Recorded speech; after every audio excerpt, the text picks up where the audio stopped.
Welcome to Booked, where two guys tell you about the books they're reading. I'm Rob Olson. And I'm Livius Nedden. Rob. Yeah. Welcome back, buddy. Hey, yeah. I feel like it's been a long time since I've been on this podcast. Did you have a nice week off? My seat, I sat down, the seat was kind of warm. You know what I mean? Like someone else had been sitting in it. Listen, I want you to know, buddy, that I strayed. But my whole thought was about coming back to you. Yeah. Yeah. I'm a podcast cuck. A little bit. So for anybody who doesn't know what we're talking about, I had a different co-host for the first time in the history of Booked. And when I say that, there might be people who just started listening recently or whatever. In the 8+ year history of Booked, I did this podcast with somebody else, Dino Parenti, who, by the way, I would like to say, did a fantastic job reviewing The Mister with me. Did you get a chance to listen to the episode? We did. It was very strange because I still run all the back end business with the podcast. So Livia sends me over a completed file so that I can upload the episode and post it. And I did all that work before I even listened to it. So I didn't even quality control, like anything could have gone out. And I didn't even. So, but yes, I did. I had a chance to listen to it when I was, I had a longer drive to go to on my vacation, which we'll talk about, a coffee shop I wanted to go to, and it's like half hour, 45 minutes away. So I knocked out that episode while I was driving, just gripping my white knuckle, gripping the steering wheel, listening to that fucking review. You realize how fragile your existence is, right? I felt so secure up until that moment. Yeah, I will tell you, we had a lot of fun. We talked at length about E.L. James' newest novel, The Mister, which was a good time. Dino turned up and did a great job, which is awesome. I was really worried for a little bit there. I was like, yeah, this guy's not going to show up. You know what I mean? Right. Like, what am I going to do? And then I was like, you know what I'm going to do? I'm going to barrel fucking through it, man. Because if I read that book, I'm going to talk about that book, even if I have to do it by myself. Which would have been really, really weird. But no, it was a good time. Probably something we won't be doing terribly often, but I'm not going to say that it might not happen again. I mean, now I'm worried that you're just going to pick, intentionally choose like the most awful books. Like you're going to be like, hey, Rob, Anne Rice has a new romance novel coming out. Yeah, and then you're going to be like, I don't want to do it, and I'll be like, I'm going to go on social media and see if I can get someone to do this with me. I've seen rumblings. I'm not going to name names, but I've seen rumblings of people talking about how maybe they'll be next to join the podcast. So I'm feeling a little insecure. Right after Dino said yes, I got like 4 different messages from people, and I'm like, it's too fucking late, man. Where were you when I asked so nicely, in the last episode? So, and I give Dino credit. Those other people, they're like, well, I didn't fucking hear him ask on the episode because I didn't listen. That's where Dino heard it. He heard it while listening on the episode. So it's true. Now, but what the logical next step is, we have 2 separate people join and do a review, and both of us just kind of sit back and, Well, I don't want to talk about this on the podcast. We had this idea. It was a couple of years ago. Do you remember? Nope. Okay. I don't want to name names, but there was 2 writers that we've both had on the podcast previously, and we thought it might be a good idea to just host them talking about something. I remember now, yeah. So we did kind of have an idea like that I think we nixed for various reasons, but who knows? I just imagine us like sitting back, like a nice drink in our hands, like we cheersing, and we're just like ha ha ha laughing, like we'd finally made it, because now we don't even have to like do any work for the podcast. Someone else is just doing it for us. Oh, in a perfect world, my friend, in a perfect world. There's a Patreon level for that, and we are nowhere near it. We'll get there one day. You know what? Now that you mentioned, and I know, all right, so I'm going to say, first of all, we have a book to review this week, but it's been a while, so we have to get some stuff out of the way. But I just want to say that we have been getting a good amount of new Patreon supporters recently. Like, there was an episode where we thanked someone, and then the episode we thanked 2 people, and they just keep rolling in. So I don't remember exactly who we've already thanked for joining us, but there are 3 recent names that I thought I would just say within the last 2 weeks that have joined us. So I want to say thanks to Julie for joining up a couple weeks ago. We got Emily, who was a Patreon before and is coming back to us, she said, because of our review of Paul Nealon's Apathy and Other Small Victories. She liked it so much, she bought the book, loved the book, and it brought her back to our Patreon. So thanks, Emily, for joining us again. And also thanks for Brittany, just this Sunday joined us. So thanks all of you for supporting us and helping us make this podcast possible. Thank you so much, guys. It really means the world to us. I'm being as genuine as I can be. All the fun stuff, all the joking stuff aside, it means the world to us. Not just that people listen, but that people actually, they dig into their pocket. Yeah. For it. It's a different level. There are 3 types of people in the world. There are the people who don't listen to the podcast, and you know what I think about all of them. I don't have to go into it. There's the people who listen, who I love, and then there's the people who listen and actually say, you know what, this is worth some of my cash. And you guys rock. So absolutely love you. Yeah. Thank you so much. It's a wonderful thing. You are all wonderful. You said there's a book? What book? Oh. What's happening here? Yeah. So this week's episode, we are reviewing a crime novel called Sinner Man by the author Lawrence Block. And this is going to be a little interesting because we try to review timely books and, books that are recently released. And while this was released recently, it actually was originally written in, I think, 1968 or published in 1968. So this is another oldie. Yeah, it came to us, actually. Rob and I were talking after a podcast a couple of weeks ago, and he's like, I bought this Humble Bundle. They've got this Humble Bundle for hard case crime books. And I was like, and then when we were struggling to find, we have books, but the timing is off, right? So we already know what our next book is, but there was just a little bit of a gap. And he's like, hey, how about one of these? So we selected Sinner Man by Lawrence Block. Now, Lawrence Block is a very well-known author in the crime community. The thing is, when he wrote this, he not only wasn't a well-known author, he wasn't in the crime community at all. So we'll talk a little bit more about the history of this book after the review. But here's the bio for Lawrence Block. He is one of the most acclaimed and highly decorated living mystery writers, having received multiple Edgar Seamus Awards and Maltese Falcon Awards, as well as Lifetime Achievement Awards in the US, UK, and France, including being named a Grandmaster by the Mystery Writers of America, the organization's highest honor. Also, great bio. I was about to say, he's going to get the Booked award for succinct and awesome bio. I just made that up right now. We could work on the title for that. Here's a synopsis for Sinner Man. Lawrence Block's first crime novel, lost for nearly 50 years. To escape punishment for a murder he didn't mean to commit, insurance man Don Barster has to take on a new identity, Nathaniel Crowley, ferocious up-and-comer in the New York mob. But can he find safety in the skin of another man? A worse man? A sinner man? It's a good synopsis. All right. Well, all right. I was just going to say, for what we got in the bio, we lost in the synopsis. That's some cheesy shit at the end there. A little bit. Yeah. So this book, as Rob mentioned, was written in the late 60s. So, yeah. I guess what it comes down to is contrasting a book that was written then, and then there's a slew of books that I'm sure that were written in this style over the last few years. As a matter of fact, that bundle that you bought, when we were looking at it, we saw books that looked completely indistinguishable from this, like the cover art and stuff. But one was Krista Faust, which I think was written 2 or 3 years ago. So this is the genuine deal.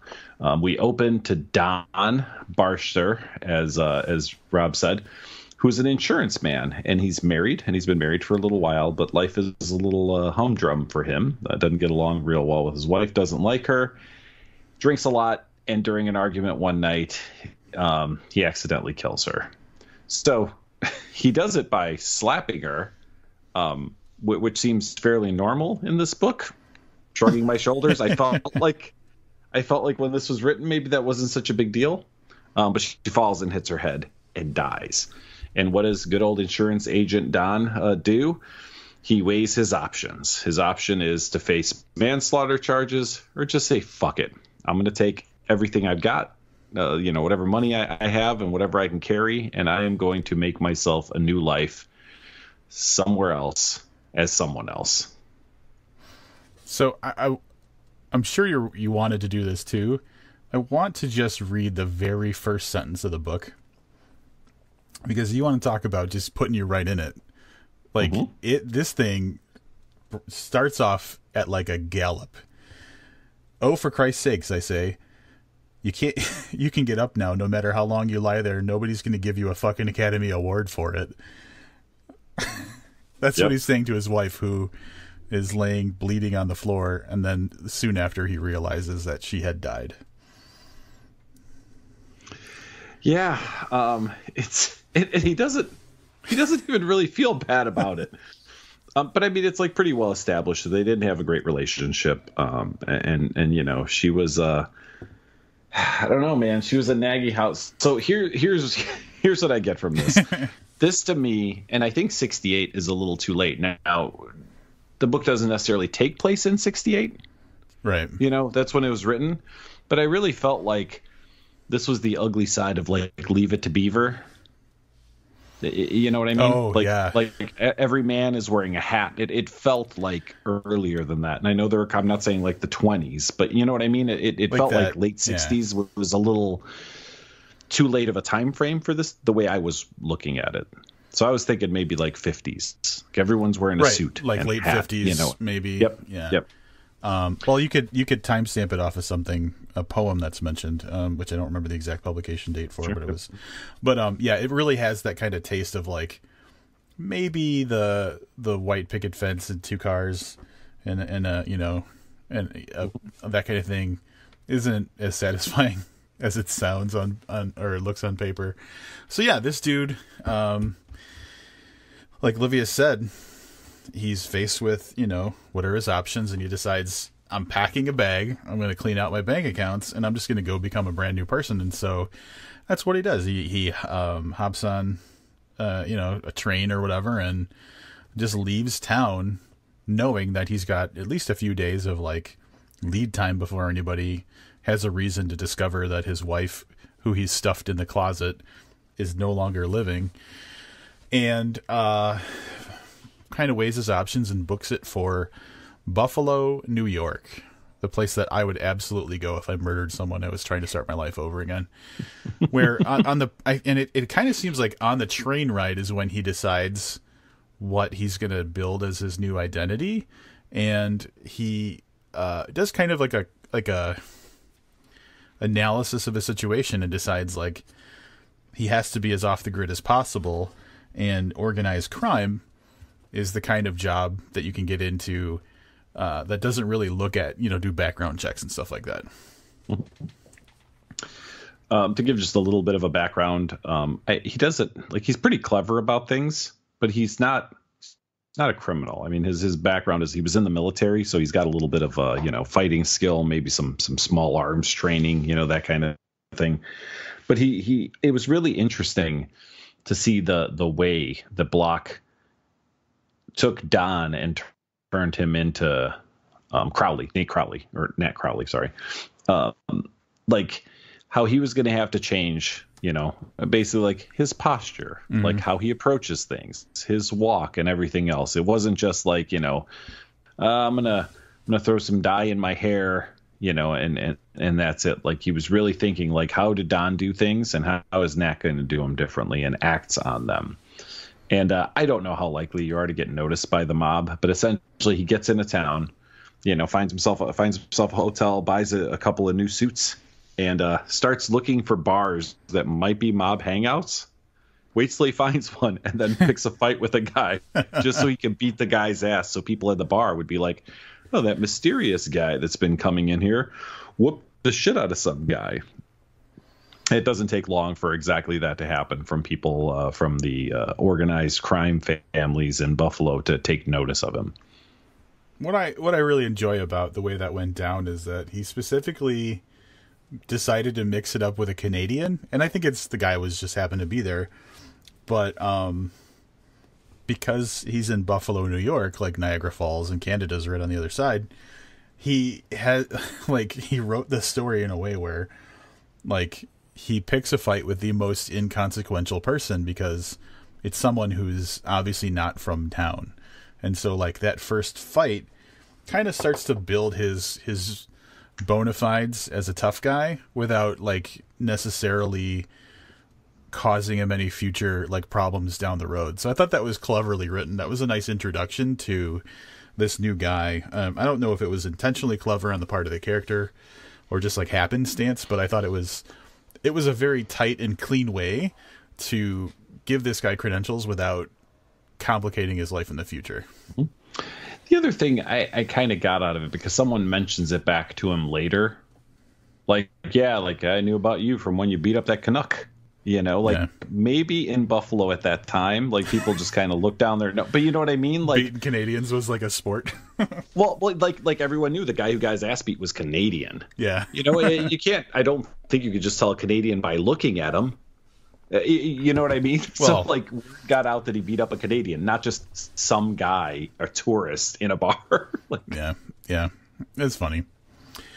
And so from there, it's not a really long book. I want to point out, I think page wise, I don't have an exact page number, but I feel like it was like between like 150 and 200 pages, probably a little closer to 200. So it's not a long book.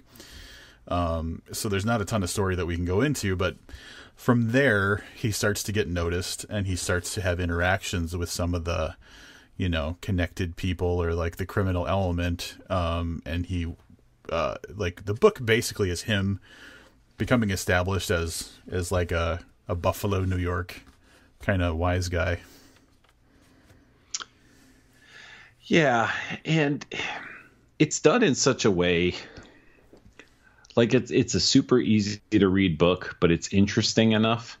But then there's this bit of writing that he does that I find really impressive. This kind of, I don't even know what the word I'm looking for. Like it's really plain, really simple, but the way that you could see a character is no nonsense. It's all written in first person, right?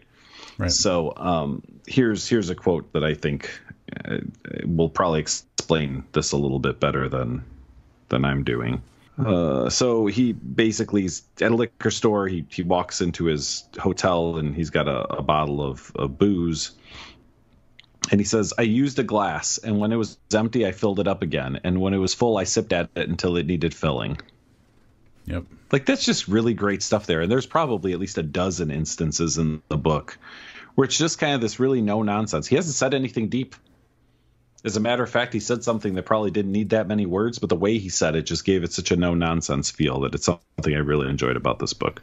Mm-hmm. Yeah. The writing is my mind keeps going to the word crisp. Like it's just really, it's snappy and tight and easy in like the way that we would talk about hard boiled like crime, right? Just like no wasted word. So yeah, it really keeps you reading. I don't know how much you want to go into. Like there's a handful of characters that we could probably talk about a little bit. Don Barster becomes Nat Crowley, so that's kind of the main guy. His wife Ellen really doesn't make it past the first couple of pages in this book.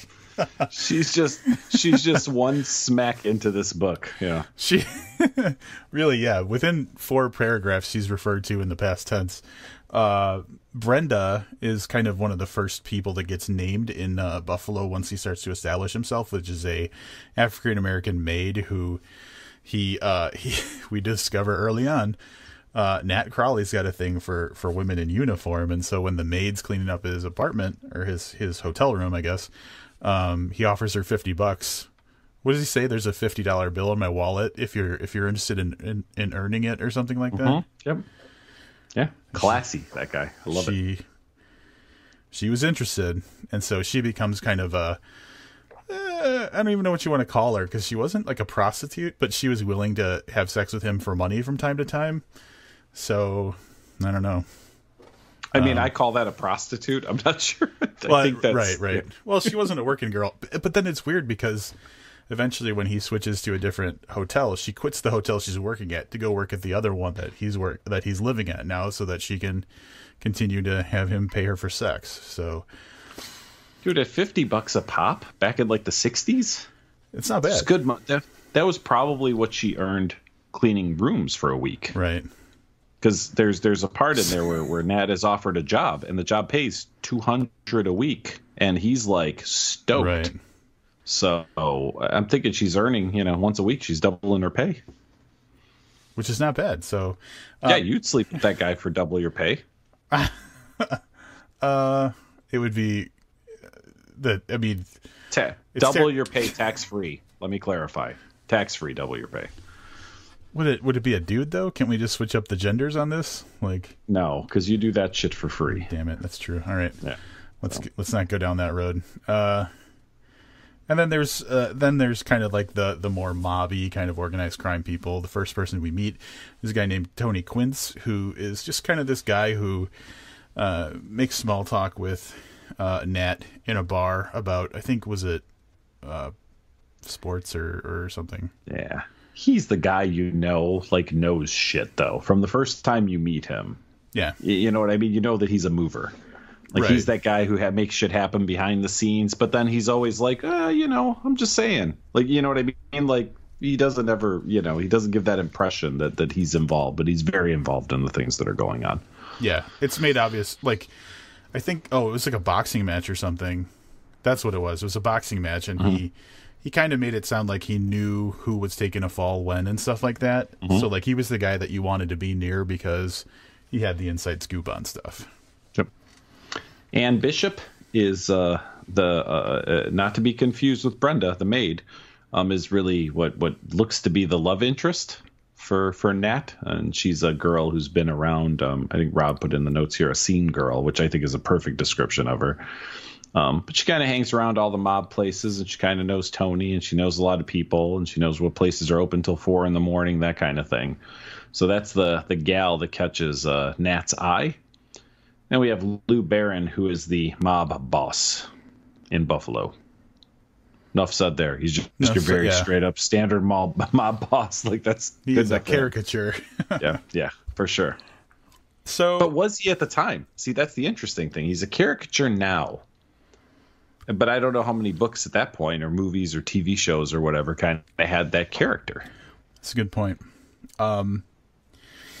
So I mentioned a poem earlier, just to kind of carbon date when this book maybe takes place. Anne, the scene girl, is in her, I think, first conversation with our boy Nat, says something that's a quote from, I don't know if you caught it in the time, but later in the book they mentioned the name, the poem "Howl" by Allen Ginsberg, which at the time, if you're so that was published in like 1954, 55. So the earliest this could be is around that time, like mid 50s. I'm feeling like it probably was more late 50s, early 60s. But that was definitely like a lot of hippie talk kind of shit. So like a guy who's trying to establish himself as like a hard type mob guy hanging out with a girl who's quoting like hippie poems. Like, I think that was definitely establishing that while she was in the scene, she wasn't of the scene, if that kind of makes sense. Sure. So, yeah, she was a deeper character than she led on to, which quite honestly, some of the best stuff in this book is the dialogue between the two of them, because I don't think either one of them are really what they appear to be. So there's good banter between the two of them. Mm-hmm. So yeah, Rob's right. There's not a lot else to talk about in the story in your typical kind of mob. So we're in a typical mob story, but really from like an outsider's perspective. Even though Nat gets involved with this, we get to see it from, through his eyes. So there's your kind of standard mob double cross. There's some hits. There's involvement with the police. That kind of thing. There's nothing super special here. But it doesn't mean the book wasn't really good. Like, I really enjoyed this book. I was telling Rob that I want to read some kind of older stuff and, whatever. And, he had the suggestion about looking at some of these older crime noir books and picking one. And Rob, spot on, man. Excellent choice. This was exactly what I needed right then. Yeah. And that's the thing. Like, so, when we review books and stuff, it's often a conversation about like, the arc of a character and how did they change from the beginning to the end and all that kind of stuff. And really, this is much more of a slice of life. I mean, it's got plot and it's got character development and stuff, in as much as this guy goes from an insurance guy who accidentally kills his wife to a guy who's working in for the mob. So like, obviously his life takes some drastic changes, but I think it's almost, this is me kind of zooming out and just kind of considering the plot a little bit, because it's not a book that's supposed to be picked apart and analyzed. But I think the question that it asks you more than anything is, did this guy ever really change at all? If that makes sense. Yeah, yes, it completely makes sense. I know this is a crime book, but like you said, there's a slice of life might be one way to put it. Yeah, there's definitely something else under the surface. It's just not a standard crime book, I guess. Right. Yeah. Yeah. Now, the one thing I do want to talk about, and this is partially because I said something on the last episode, and man, it didn't take long for me to be proven wrong. I said people really shouldn't write sex scenes. I said that after reading Yale James. But I was thinking back to other books we've read and very little praise for sex scenes in books. Now, along comes Lawrence Block in the 1960s. And, I know some of this might come up later, and I mentioned he was writing erotic fiction. He said he was the only guy writing about lesbians in America at that time, right? That's in the kind of afterword from him, right? So he's cranking out these erotic novels for, I'm guessing considerably less than he wound up making for latter books. But man, there's some sex in here. And you know what? It's not pretty. It's not, whatever. Some of it is not even necessarily, I don't even know if it's consensual. But man, he wrote this shit good. He did. And I just got done saying people just shouldn't do it. And then I read this and I was like, well, Lawrence Block should fucking do it, because Lawrence Block does a really good job at it. And he does it in the middle of a fucking crime novel, no less. Yeah. So, you know what I mean? And I know that has to do with the fact that that's what his other work was. And there was probably some, there's probably some call for that kind of thing in these types of books anyway. Like, we were talking about how a lot of these books have the half-naked woman on the cover, so there's always kind of that promise of some sex in there with the crime. But I really think this dude delivered, and he did a great job with it. He did, yeah. And that's the thing, like, if you want to kind of tick the boxes of what's a crime novel, like, what would you think a crime novel would have in it? I think he ticked all the boxes. Like, it's got your violence, it's got your like sexy femme fatale kind of thing. It's got all like the things, but it doesn't feel cliched. And then obviously, like, I think we were talking about this a little bit too, is like, this is a crime book that was written 50 years ago. So like, yeah, what did he start, versus what we know now? What was he the first to do? Like, it's great. It was very entertaining. Yep. By the way, I pulled up his Wikipedia page. So he is currently 80 years old. And he has written under, at least, including his own, from what I can count here, 11 different names. Yeah, it's pretty crazy. It is crazy. But, I mean, we'll get a little more into the whole publishing thing from back then shortly. But I guess we should probably wrap this up. Is there anything from the book you wanted to talk about? Do you have any quotes or anything you want to? Yeah, I do have a couple. Let me get to the right spot here. While you're looking at your quotes, I do want to throw this. I had to Google this word, superannuated. Yeah. Which means obsolete through age or new technological or intellectual developments. And the reason I had to look it up is in any other sentence, I probably would have just glassed right over it and moved on. But this woman comes out of an apartment. They're on their way to do, some mob stuff, we'll say. And one of the neighbors like kind of comes out of her apartment and he says she looked like a superannuated whore. And I was like, well, I've got to know what kind of whore this is. And when I looked it up and read it, obsolete through age or new technological or intellectual developments, I was like, Lawrence Block is a motherfucking genius. That's amazing. Yeah. Mastery of the English language. She looked like a superannuated whore. Perfect. All right, so I just want to talk about like how times have changed, and one of the most obvious examples of shit that would never, ever fucking happen today that happened in this book is a little like a flight that happened between Buffalo and Philadelphia. You know what I'm talking about, Livius? Yep. So, this isn't really spoiling anything in the book, but at one point he sent from Buffalo to Philly. I'm talking about Nat, the main character, sent from Buffalo to Philly to whack a guy. And so mob boss Lou Barron gives him a gun, says, you got a flight, and sends him to the airport like he has someone drive him to the airport. He just gets on his plane with a fucking gun in his pocket. And if that's not like that in itself would never happen except for like the random, you read an article where it's like TSA missed a guy with a gun. But like this guy, I'm sure that they just kind of looked at him and thought, well, he doesn't look like he's got a gun in his pocket, and just like watched him walk past, because that was probably what airport security was like back in the day.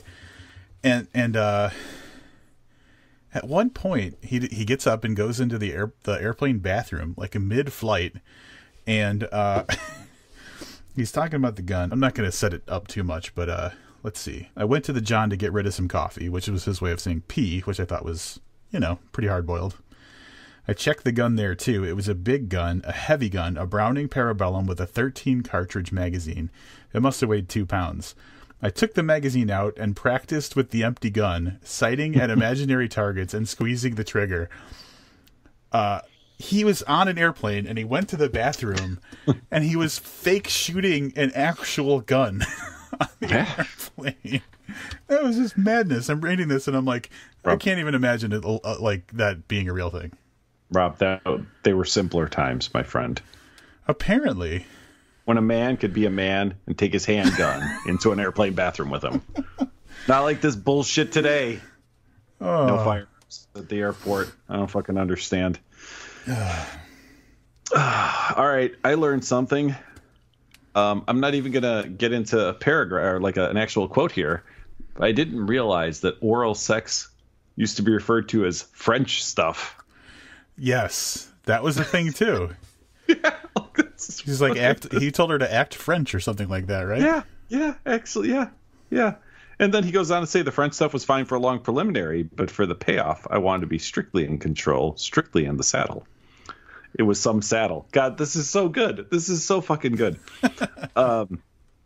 There is another. At some point, he winds up having someone that works for him. It's a woman, and it's like a sister of a mobster who gets like that cush job, where she gets paid way too much to do almost nothing. She's a redhead. And he says, yeah. He says, God, I don't want to get involved in this. Someone's sister. I don't want to get involved in some shitty situation like this. But then he goes on to say, I might try the redhead on sooner or later, the way you try on any stray female who looks like she might be fairly good at it. That's like my daily inner monologue. Yeah, exactly. You try out a redhead. Hey, maybe that's why we have women not wanting to listen to the podcast, what we just said right there. What you just said, my friend, I just want people to note. So if you have a complaint, this time it was me. Robb, not me. That's correct. Yeah. So I guess you want to go into wrap-ups, or do you have any other quotes you want to talk about? I want to do one more that feels like maybe nothing has changed in 50 years. There's some things that go down with the mob. Long story short, he reads about this stuff in the newspaper. And he's now talking about journalists. The source book on crime is a mass of printed matter on the topic, all of it written by other newsmen. They make the myth and wind up believing them. So everything he's reading is completely wrong, and he's on the inside, so he knows. And he's like, there, he goes in the book. He says, yeah, they say this guy hasn't been around forever. You know what I mean? Like, he knows the situation. And he talks about reporters just using other reporters as source material, never getting it right because, the original source material is wrong, but then that becomes fact in their lives. And I feel like some of that might still go on today. Now, all right.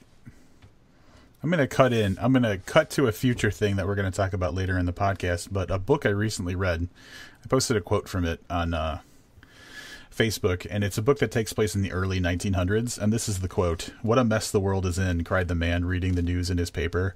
"It seems that in the advanced stages of stupidity, a lack of ideas is compensated for by an excess of ideologies." And I was like, man, this is like someone talking about how it is today, but in a setting much, much earlier on. So, yeah, I'm with you, and related to the news. The more things change, the more they stay the same. Someone wise probably said that. Probably. Hey, how about you give us a wrap up for this book? All right. So I hadn't read any Lawrence Block before, but I had a really good idea of the type of book that we were getting into from the imprint and just like the history of Lawrence Block and stuff. Actually, my only experience with him was they adapted one of his books into the movie A Walk Among the Tombstones that Liam Neeson was in, and I thought it was a pretty good story and everything. So that's where I recognize his name from. But I never read anything from him before, so I went in kind of open-minded, and him being so well known, I figured it was probably going to be a decent read. And from, that first page where he's telling his dead wife to just knock it off because she's not going to win any awards, I was like, this is just a winner of a book. Like, it was so I was sold from that first sentence. And so just a really good, tight, well-written crime story that doesn't try to dig too deep into building like an amazing plot or anything. But again, more of like a slice of life thing, more of like just like a picture of a guy who's, kind of going from one phase to another in his life, and a lot of dirty stuff goes down because of it. And it doesn't take itself too seriously, and it's not too long. It was a snappy, quick read, and just entertaining the whole time. And I don't really see anything that really takes away from it at all. It was just a really entertaining time. And one of the benefits that obviously he didn't, think about when he was writing the book was it also gives us an opportunity in 2019 to do those kind of comparisons of like what was going on back then versus now and everything. So it's just fun to look back at a different time, because the book was written in that time. It's not a book that was written to be in that time. It's actually a book of that time. So that was interesting too, to just kind of get a contrast from then to now. So, I mean, everything about this book I really enjoyed. I'm going to give it 4.5 stars. For a little bit of clarity, and I came across this, I was trying to find a count of how many books he has written, and Wikipedia doesn't give me an actual number, but it's like 70, maybe more. I mean, just from looking at the list. Jesus. But I did discover this. It was written in 1958, so we were spot on with our feeling about it, but it wasn't written in the late 60s. It was published in 1968. It was written in 1958. Okay. So we were definitely right with him. Right, he was writing current, but he was writing current in 58. The book wasn't initially published until 10 years later, which we'll talk about in a little bit. I had so much fun with this book. To echo Rob, is there anything great, brilliant in this book? Am I going to be thinking about this book for weeks? No, not at all. But you want to talk about a fun read, a look at a time. One of the things we didn't mention, there's a part in here where he tears up his credit cards. Just think about that for a second. He tore up his credit cards, not cut them up. He tore them up. So, I mean, just little things like that it lend an, I mean, obviously it's authentic because it's written in that time period, but lend an authenticity that I don't know you would pick up in the, crime noir novel that was written in 2018. The characters were, for the most part, I wouldn't say it about Nat, but I would say the rest of them are kind of, archetype characters. We've seen them before. Maybe they weren't quite as seen before in the 1950s when he wrote this. But something about this book was just a lot of fun. It was super easy to read. It was interesting in parts. We got a glimpse of the world 60 years ago. And I really enjoyed it too. I think Robb's right on the money. I was going to go 4, but I think 4.5 is a good place to be. So we'll go 4.5 stars for this one. Yeah. It's fortuitous that I stumbled upon that Humble Bundle.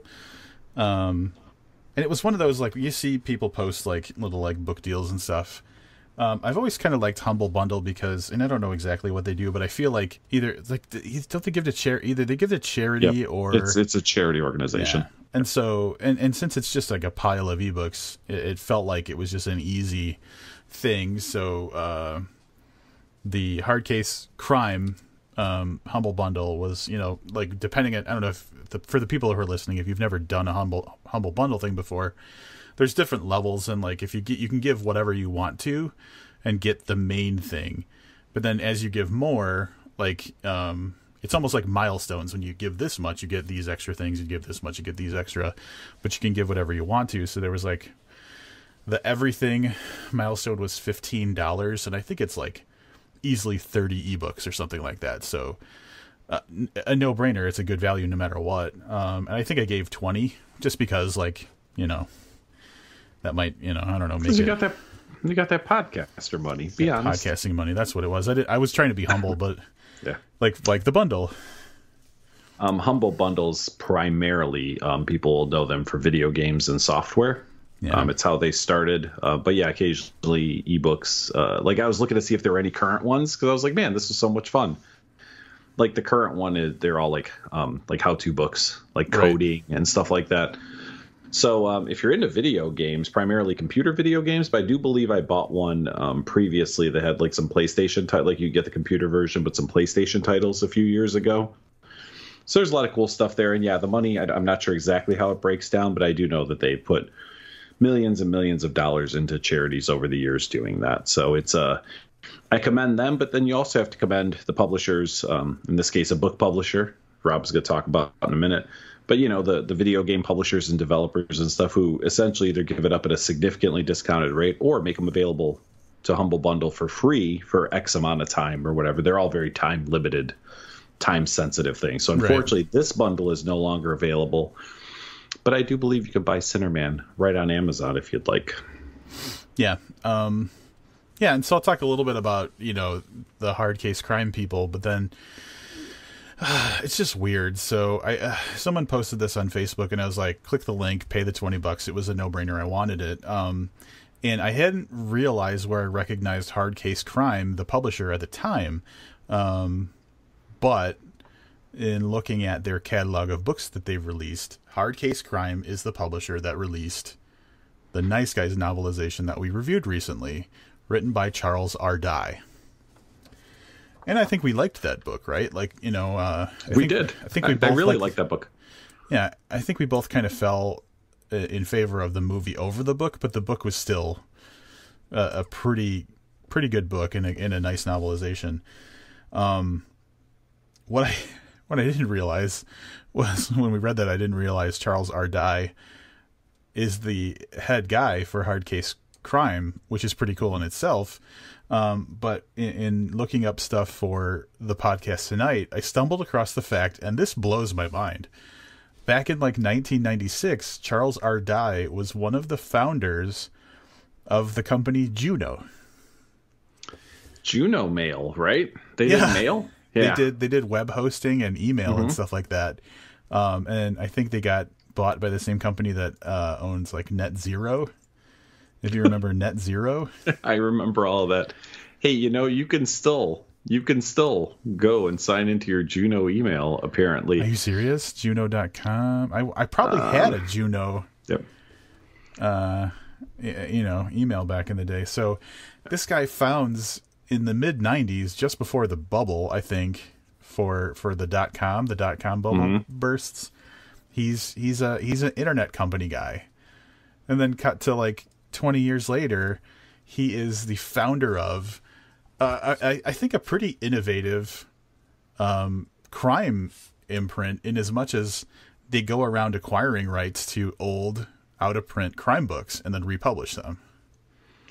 And and like I said, I'm so happy that you came across this, because I probably would have discounted something like this previously. And I can't accurately explain how I feel about this. I feel like this book was as good as anything we've reviewed in the last couple. You know what I mean? Like, yep. There was no sacrificing of quality. And this isn't, we also read Alexandre Dumas, right? But we already know, like, the reason we read Alexandre Dumas is because he's fucking Alexandre Dumas. Like, he's a goddamn legend. So you know that when you get something from him, even if it's not really your thing, you know it's got to be high quality, or we wouldn't still be talking about it hundreds of years later. Every bit is good, and in a lot of cases better than some of the stuff we've read. So yeah, definitely kudos to Hard Case Crime for doing this. This podcast has a little bit on everything's got to be new, and I think that when we do that, maybe we're missing out on some old stuff. I'm sure everyone listening is like, of course you are, you moron, but sometimes it's nice to be reminded that there's good quality shit from 60 years ago that you can pick up and read, and that you're going to enjoy it every bit as much as you enjoy something from 2019. Mm-hmm. And then this goes into the whole like Lawrence Block thing.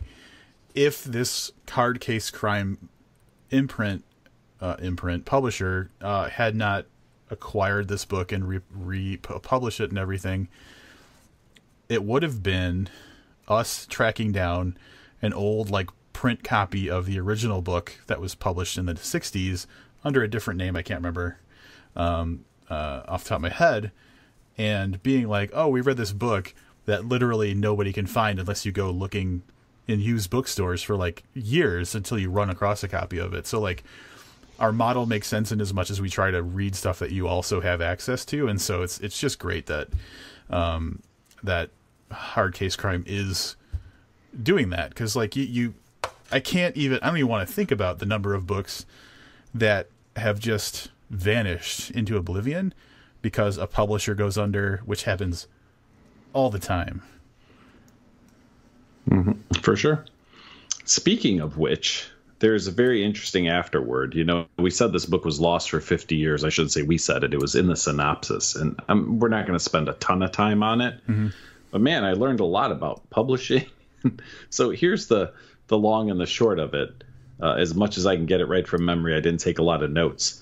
Lawrence Block, one day, someone had asked him about whatever book, and he's like, well, I wrote this book. He's like, but I don't know. It got published, but I can't find it anywhere. Like, went on his blog, wrote about it, right?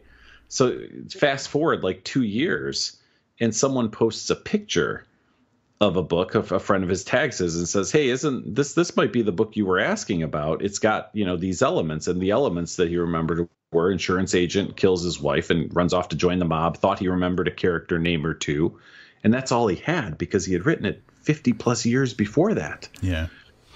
Turns out that he sold it for, $1,000 to $1,500. It didn't get published for a couple of years, but he was writing under multiple pseudonyms. The one he was using at the time, or one of the ones he was using at the time, was Sheldon Lord. So people were publishing stuff under Sheldon Lord. But then he was licensing the name Sheldon Lord for like a couple $100 per book because he was getting a little bit of a following for ghost. So he's ghostwriting under a name Sheldon Lord, and then he's collecting money from other ghostwriters who are writing under his ghost name. Yeah. But the fucking thing so eventually what wound up happening is that book, he had sold in the late 50s, early 60s, whatever. It didn't get published right away. It wound up getting published by a completely different publisher, and they changed the name. So even though he was looking into it and he had seen this book called Savage Lover, it never occurred to him that was his book Sinner Man that he had sold. He just thought, oh, this is another one of these Sheldon Lord books, which, there were a ton of apparently, because there were plenty of other people writing under that name. Insane. It's crazy. And as you said, it would never happen today. Right.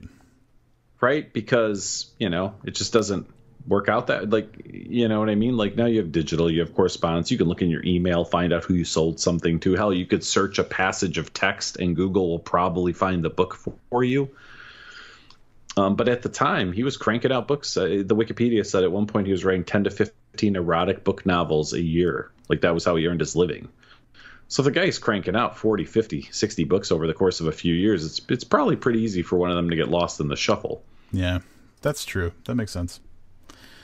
Just fascinating on all accounts, and it's nice that there was a little history that was added to it, like the extra stuff at the end of the book from the author himself. I think really was a cool thing to get context for what we were reading. Yeah. Yeah, and like I said, that if the book on its own wasn't enough, I was fascinated by the afterword. Just fascinated. Yep. So, yeah, I'm happy we did this, and the nice thing is we have a well to go to now if we ever get stuck on something, because that Humble Bundle had like 30 books in it. So, Krista Faust or any number of other authors, we might be gunning for you next. You never ever know. Oh. So, Rob, can I ask a question? Yeah. Like, we didn't talk at all like last week. So what did you do the week without me around and without a book to read? And well, it's funny that you say without a book to read, because I did something that I haven't done in a long time. And that is I read books for myself, not for the podcast. Wait, what? Wait, hold on a second.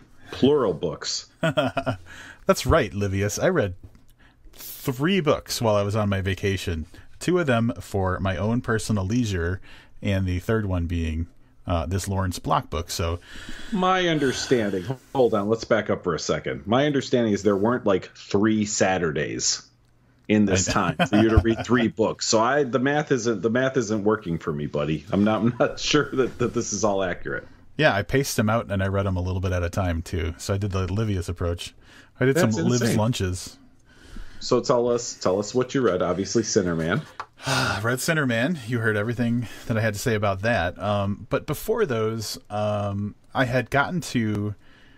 So I took 12 days off, and in that time, we were originally going to go to StokerCon. We did not go to StokerCon, and so I had really nothing on the agenda, and so I decided that I was just going to kind of treat myself and focus on relaxation and happiness and stuff like that.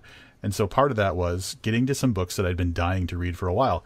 In the past, I've talked about reading the book Shadow of the Wind by Carlos Ruiz Zafón, and just gushing about how great I thought that book was. Mm-hmm.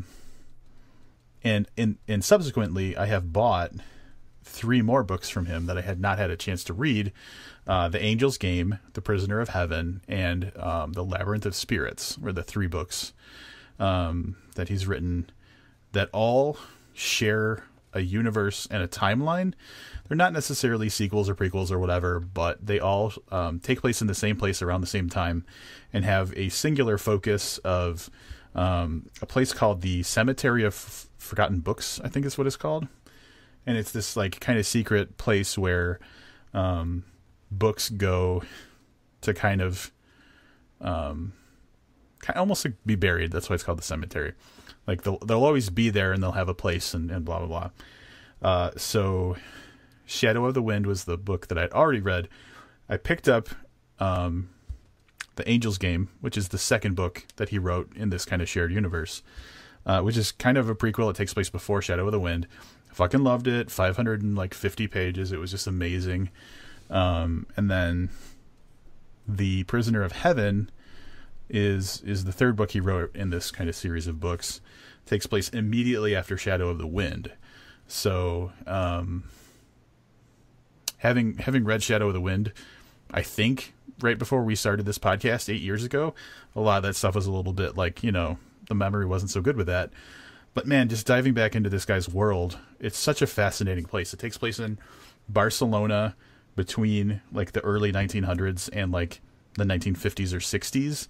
And it's just, I don't know, man, the way he writes is so great. So,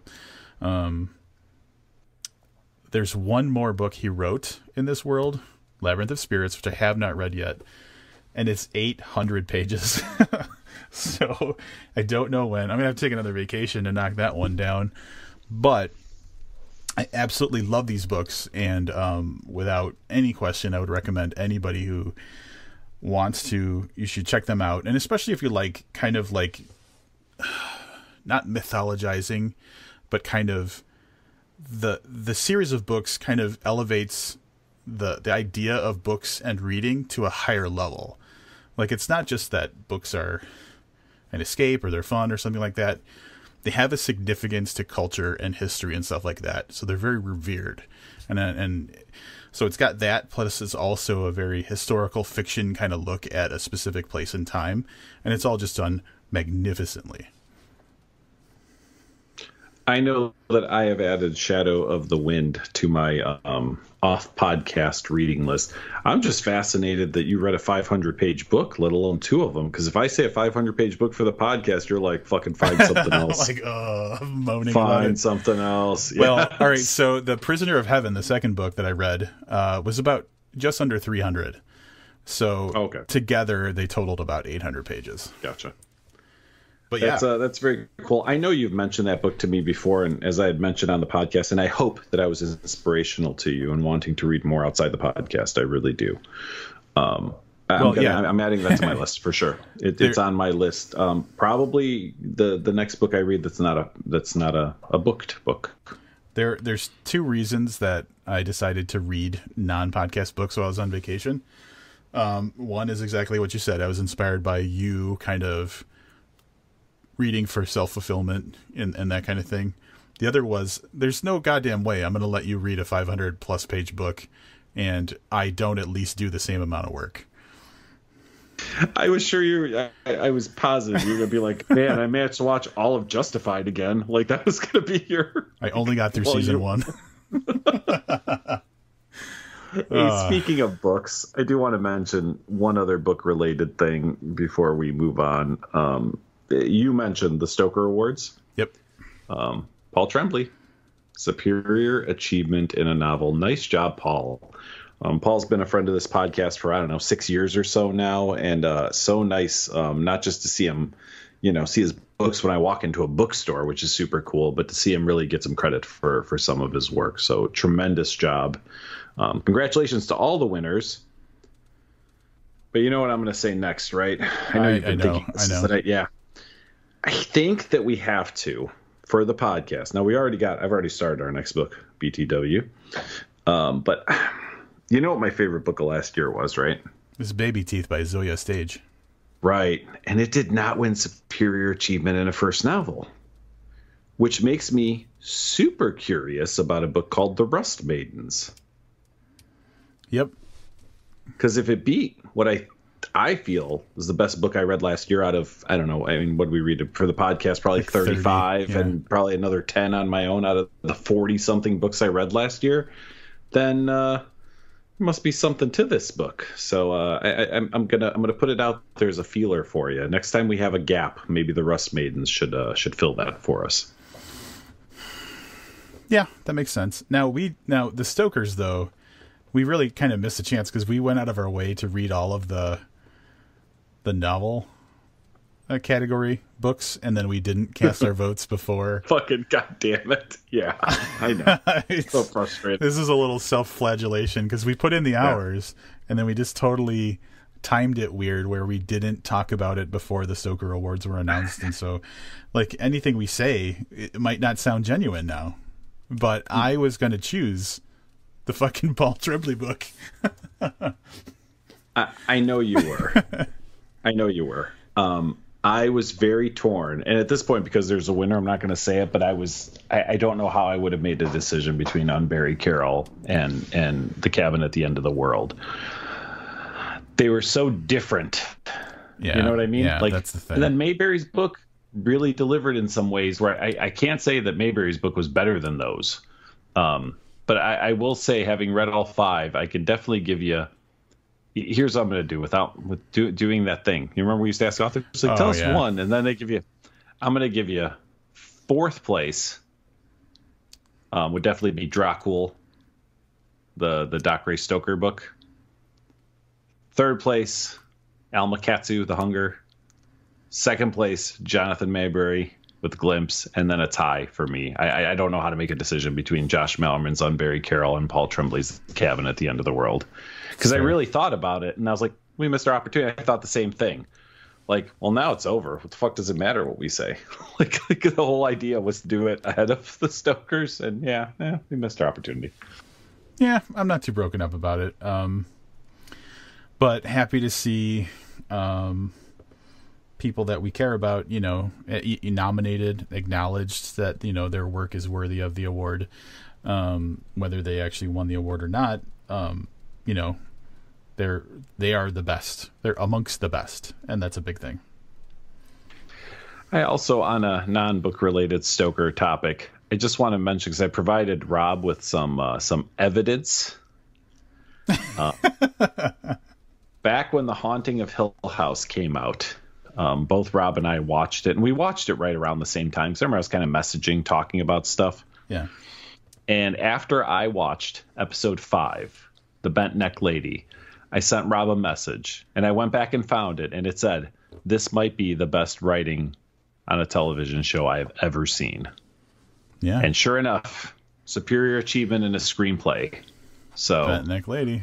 I felt very vindicated in saying that, because I say something like that and people think like, yeah, whatever. And next week you'll say it's something else. But no, like when I really do that, I'm like, man, I like rack my brain. Like, is this really? And I just remember being shaken, maybe it's probably a good word, after watching that episode and thinking like, I don't remember the last time a episode of TV show grabbed me like that. Now, The Haunting of Hill House, I think, was some of the best writing in television. It's not one of my favorite TV series ever. It's probably not in the top 10, if I'm being honest. I still think it was really, really good. But that episode, man, oof, shudder. Here, so good. I fully agree with you, not to take away from that. But I think that the thing that people don't think about, because the Bird Box movie screenplay was also amongst the nominees. The reason that I was thinking that had a real shot at winning the award was just kind of the fundamental thought of, after you read a book like Bird Box, you have to ask yourself, how in fuck is someone going to turn that into a movie? Yeah. I mean, we had that same question when we knew it was happening. Mm-hmm. I think we had that exact discussion. Like, this is going to be challenging. So, and for sure, I agree with you that it was a great, a screenplay, whatever. It was a great movie. Yeah. So that's why I thought that it had maybe an edge over Bent Neck Lady, but like, I feel like the Bent Neck Lady episode has a stronger impact, in a purely horror sense, I guess. What would have been an interesting thing is, I didn't like the movie Annihilation, right? But it was also nominated. Right. To see, like, I don't know how these awards work, but like that split vote, like half the people go Bird Box, half the people go Bent Neck Lady, and somehow Annihilation gets ahead of both of them. Because I don't know if I would have been able to take that. I mean, not that I care a lot about screenplay awards, like right. I don't, you know what I mean? But it was just very nice to see that episode get the recognition I truly feel it deserves. I do an episode solo, and I'm like, guys, Livius is inconsolable about the results of this screenplay award. My God, yeah, can't do the podcast. Have to go it alone. So yeah. All right, now we talked about my vacation, Livius, but I think it's important to point out that you're going on a vacation soon too, and there's some implications about that for the podcast. Yeah, there'll probably be more interesting for me to talk about my vacation upon my return, which I'm sure I'll do. But yeah, I will be spending a week in Paris. Again, not that I spent a week there last time. It was only 3 or 4 days. But that does mean that no episode next week. Like, we couldn't drum up enough enthusiasm to do like an interlude to drop on you guys. So you will get a break. Robb gets like 2 breaks this month, which must be amazing for him. Yeah, so no episode next week. The following, I'm really excited about this because this is another thing we haven't had the opportunity to do on the podcast. Thomas Harris, who is the creator of Hannibal and wrote 5 Hannibal books. I think it's 5 Hannibal books. Which I read all of, has his first new book out in forever, like 10 years or something like that. So since Hannibal Rising, which was quite a while ago. So I'm very excited to read that. I'm excited for Robb to read some Thomas Harris, because although he hasn't, huge fan of Hannibal, as people might already know, the TV show. So it'll be interesting to see what some non-Hannibal Thomas Harris looks like. Yeah, the book is called Carrie Mora, and I actually threw down the synopsis just because you know, some people might not know what's going on or might not know him outside of Hannibal, so this is what we're looking at. $25 million in cartel gold lies hidden beneath a mansion on the Miami Beach waterfront. Ruthless men have tracked it for years. Leading the pack is Hans Peter Schneider. Driven by unspeakable appetites, he makes a living fleshing out the violent fantasies of other richer men. Carrie Mora, caretaker of the house, has escaped from the violence in her native country. She stays in Miami on a wobbly temporary protected status, subject to the iron whim of ICE. That's the immigration and whatever people. ICE, those evil government people. She works at many jobs to survive. Beautiful, marked by war, Carrie catches the eye of Hans Peter as he closes in on the treasure. But Carrie Mora has surprising skills, and her will to survive has been tested before. 10% in on this book. Came out today. He is driven by unspeakable appetites. I will say that. Immigrations and Customs Enforcement, I think, is what ICE stands for. Yes. All right. I knew I'd get there. Yeah. So excited to check that out. And hey, since I've got a week off, maybe I'll check out some of that other Thomas Harris. No promises. That would be very cool. I think it would be very good for you. Now, I read Red Dragon probably when Silence of the Lambs came out. So was that 90? So it's been a long, long time. But yeah, I've read all the Hannibal books over, as they came out. I mean, I had to catch up in the beginning, but yeah, I've read them as they came out, and I found them to be very enjoyable. We'll see what this guy. I'm pretty sure you and I talked about this, right? I think the only things he's ever read were the Hannibal books, which would be kind of interesting, right? Because that means that it's a. Well, his first novel was something about a terrorist thing at like a football game or something like that had nothing to do with the Hannibal series. So he's at Black Sunday. That's right. Yeah. Yep. So yeah, it'll be interesting to see what I'm trying to find. When did Hannibal Rising come out? Hannibal Rising was in 2009. Hannibal Rising came out in 2009. So I believe that's the last book we saw from him. Yeah. I mean, he's got to just be sitting on a pile of like Hannibal royalty money or like, licensing money. I would think. And God bless him, man, because we've talked about it before. If I have that kind of money, I'm not doing shit else. Got enough money to not have to work. I'm not doing any work. That's exactly, It's real simple for me. So. Yep, looking forward to that. Looking forward to Livius leaving the country for a little bit. Okay. Just kidding. All right, that's cool. But yeah, so we'll be back in 2 weeks with some Thomas Harris. Until then, I'm Livius Nedden. And I'm Robb Olson. Keep reading.